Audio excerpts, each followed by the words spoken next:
Aujourd'hui, nous parlons de transparence. Est-ce que vous voyez? La transparence au sein des entreprises. Voilà, de façon générale, tout le monde aime la transparence, n'est-ce pas? Nous aimons tous la transparence. Avant, on parlait des élections transparentes. Maintenant, la transparence est transportée dans les entreprises où les employés qui travaillent avec vous, vos collaborateurs, vous aimeront mieux, hein, seront plus engagés avec vous si vous êtes transparent. Voilà, ils aimeront vraiment connaître votre vision. Voilà, là où vous amenez le bateau, voilà, vos points forts, vos points faibles, vos parcours, vous avez eu accompli de par le passé. Bref, vos collaborateurs, du moins ceux qui sont vraiment engagés, ceux qui vont vouloir vraiment rester avec vous, chercheront mieux comment sur vous. Ils chercheront mieux à comprendre comment est-ce que vous roulez votre business et tout. C'est ce qui fait vraiment appel à la notion de transparence, qui est une notion que je trouve aussi, ma foi, importante, hein, que nous devons développer au sein de nos structures, voilà, en tant qu'entrepreneur. Maintenant, cette transparence-là n'est pas dangereuse, parce que je n'aime pas le fait qu'on parle des dangers de la transparence. C'est qu'il n'y a pas de danger en étant transparent, mais il y a des pièges en étant transparent. Si vous optez pour la transparence, il y a des pièges que vous devez éviter. Voilà, c'est très important. Aujourd'hui, je vais essayer d'aborder quelques-uns rapidement parce que si vous voulez être transparent avec vos collaborateurs, voilà, c'est vrai, vous êtes dans votre structure, appelez-les, discutez avec eux par rapport à la vision, hein, que vous partagez dans 5 ans, là où vous voulez, hein, les amener. Voilà, surtout en matière de procédure, tout ce qui se fait au sein de la structure.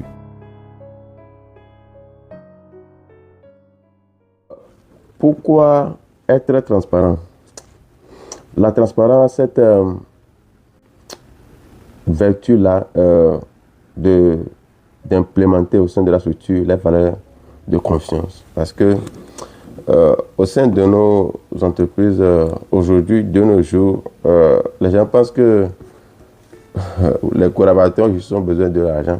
C'est-à-dire que voilà, ils travaillent, voilà, à la fin du mois, bien, c'est pas trop, à la fin de journée, à la fin de semaine, on leur donne leur rémunération. Voilà. Je n'ai de compte à rendre à personne. Voilà, je suis le boss. Voilà. Je ne partage rien avec eux, je ne partage pas des valeurs, etc. Non, ça ne marche plus comme ça. Si vos collaborateurs remarquent que non, en fin de journée, que voilà, les personnes du mal recommandées viennent prendre la caisse voilà, pour aller déposer à la banque, etc.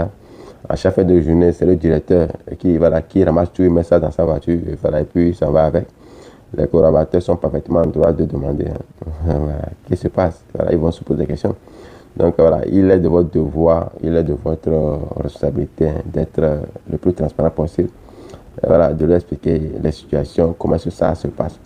Aussi, en matière de feedback, certains patrons ont cette faiblesse-là de ne faire que des feedbacks négatifs. C'est-à-dire que c'est quand ça ne va pas que vous faites croire au collaborateur, non, ici ça ne va pas, là ça va pas, là ça ne va pas, il faut que vous corrigez, il faut corriger cela. Maintenant, si ça va, vous vous taisez. Non, ça ne se passe pas comme ça. Un bon patron, c'est celui qui a 2 voies, hein, de feedback. C'est-à-dire, quand c'est négatif, vous appelez le collaborateur, vous l'expliquez, ok, que c'est comme ça, que ça ne va pas, ici ça ne va pas, et voilà, il va falloir qu'on corrige ici, il va falloir qu'on se... Aussi, il va falloir les écouter, quoi. C'est-à-dire, ne vous dites pas que non, je suis le patron, donc je détiens la vérité absolue. Ça fait 20 ans que je suis dans le domaine, ça fait 15 ans que je suis dans le domaine, je connais mieux qu'eux. Ils n'ont pas, voilà, je n'ai pas de compte à leur rendre, etc. Non. Aujourd'hui, si ça va, appelez le collaborateur, voilà, faites-le asseoir de la même façon dont vous lui dites que ça ne va pas là. Dites-lui, ah mon gars, félicitations, tu fais un bon boulot, voilà, le mois passé, en termes de performance, tu t'es donné à fond, voilà, et puis voilà, mais je t'encourage à continuer ainsi.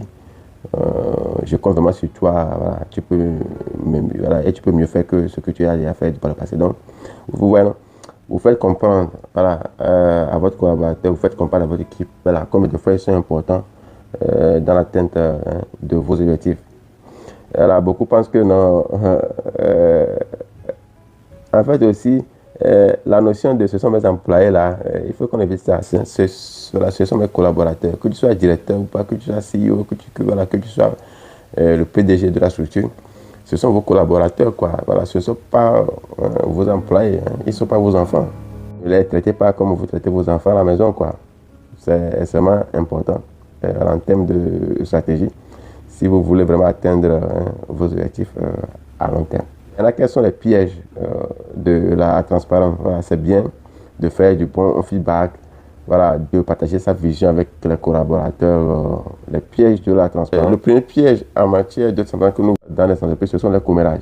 C'est important, il faut qu'un patron évite ça. C'est-à-dire qu'un patron qui part d'un autre employé à un autre, voilà, un patron qui va transporter la vie privée des employés au service, voilà, un patron qui n'est pas professionnel, il pense toujours son temps à parler de trucs qui ne sont pas du tout importants, surtout liés aux employés et puis à ses collègues, etc. Donc, le patron doit vraiment éviter ce piège-là de la transparence. Le second piège en matière de transparence, c'est lié à la stratégie marketing. Ce qui vous permet de vous différencier sur le marché, ça ne se partage pas avec les employés. Ok, vu aussi avec n'importe quel employé. Ce qui vous permet de créer l'unique valeur au sein de votre marché, parce que vous êtes dans un marché de concurrence. Donc, ce qui vous permet de créer l'unique valeur, c'est que d'être différent par rapport à vos concurrents, par rapport aux autres concurrents.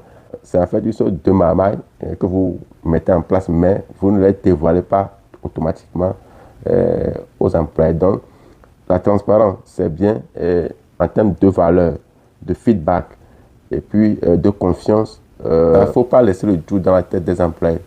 Mais ce qui vous permet de créer l'unique valeur, ce qui vous permet d'être authentique, ce qui vous rend différent des autres concurrents en termes de stratégie marketing, ne les partagez pas avec vos employés.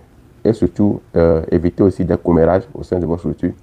Voilà, c'est important. Un patron doit rester patron, il doit rester vraiment professionnel. Si un employé se confie à vous, voilà, vous ne partagez pas sa vie avec les autres employés au sein de la structure. Aussi, quand vous voulez faire un feedback à un employé, vous l'appelez dans votre bureau, etc. Voilà, vous ne faites pas de feedback voilà, en plein public, etc. Donc, c'est important que le patron sache jouer vraiment sur les leviers de transparence pour pouvoir atteindre leurs objectifs.